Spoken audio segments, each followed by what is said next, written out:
Hello everyone, my name is Destiny Williams and this is my audience.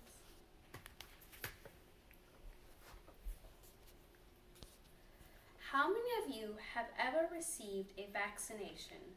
The current condition of the world today has brought up many conversations about helpful vaccines.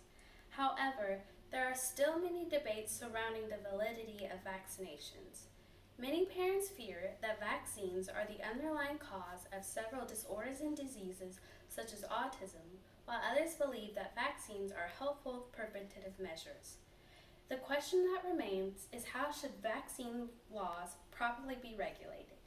In my opinion, exemption policies regarding the administration of vaccinations should be limited at the national level. This will help to slow the spread of diseases. Before we talk about how we can realistically reduce those exemption policies, we must first start by understanding the current condition of the world today. According to the National Vaccine Information Center, the Department of Public Health shall promulgate rules and regulations specifying those diseases against which immunization is required. This is an issue because it essentially means that the federal law gives the states a huge amount of control over the implementation of vaccination laws.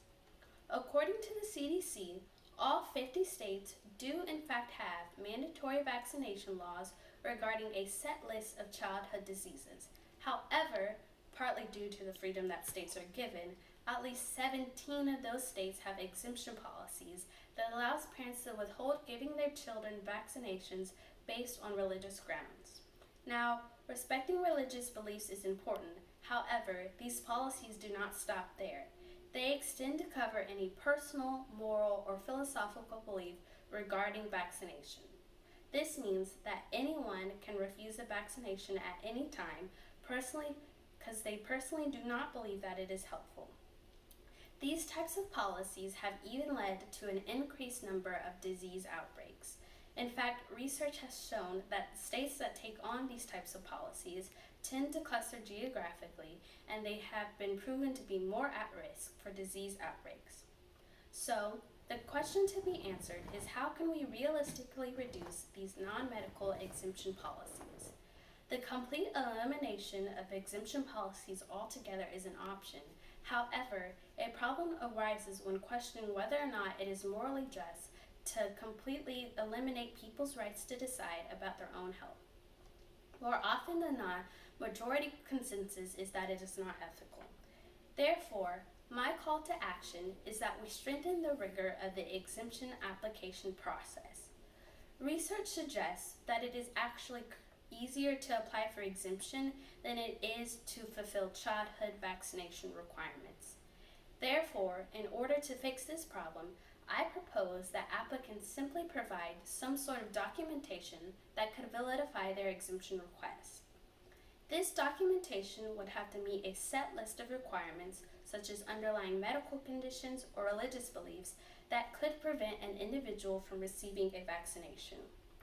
Personal reasons, such as the belief that vaccines can cause disorders, should not be accepted, simply because they are based on misinformed opinion.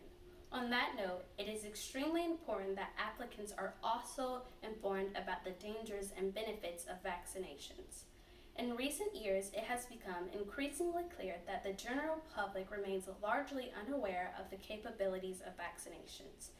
In order to fix this, the CDC suggests that we require applicants to attend more in-depth counseling sessions provided by healthcare professionals to inform them of their decisions. So, you may be asking yourself, will this call to action work at the national level? Well, when asking that question, we can look to the state of Michigan as a model. Michigan previously had one of the most liberal exemption policies in the U.S. However, they soon noticed that they were experiencing several disease outbreaks. This led to them creating the proposed inconvenience method, upon which our call to action is based upon. Using this method, parents were required to attend vaccination education sessions and had to use an official state form to apply for exemption. This method proved to be extremely beneficial. In fact, exemption waiver requests dropped as much as 60% in the state. The Michigan inconvenience method is also more ethical and practical than completely eliminating exemption policies altogether, therefore eliminating people's rights to make decisions about their own health or prioritizing religious beliefs over harmful medical conditions. In conclusion, monitoring public health is extremely important. This nation should model its policies off of Michigan's inconvenience method, meaning that we should increase the rigor of the exemption application process. Individuals should always retain the right to make decisions about their own health if they are able to do so.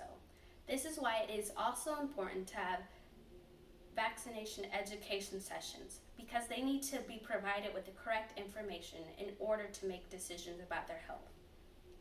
Limited exemption policies at the national level will benefit this nation as a whole, and hopefully it will lead to a happier and healthier nation. Thank you. Any questions?